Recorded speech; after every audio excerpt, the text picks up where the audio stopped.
Hey guys, welcome back with me again in this channel. So in today's tutorial, I'm going to show you how you can complete the taking measurements quest in Fish It.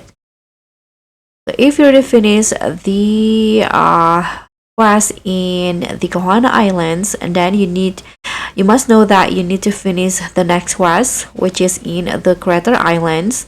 By talking to the Scientist Samantha in here, you can start the quest in here.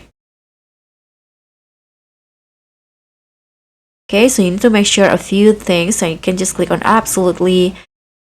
And now you can just walk around the island and use that tool and report the findings to me. Here you'll get the measurement device.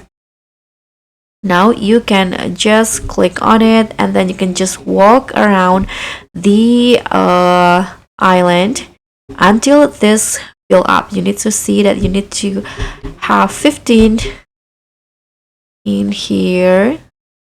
So you can just click on the click on anywhere and it will increase just like this.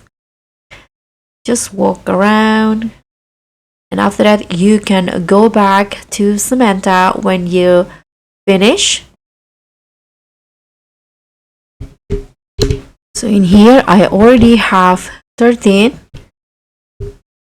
Okay, if you see that the device is on cooldown, you can just walk again and then click on it again. Okay, so one more here and I finish. Now I'm going to just go back to Samantha to report the findings. And here you can just click on this again and just click on OK. I have those measurements. And just like that, you'll get the rewards, the Mutation Potion. So that's pretty much all. Thank you so much for watching. Don't forget to like, comment, and subscribe. Also, click on the thanks.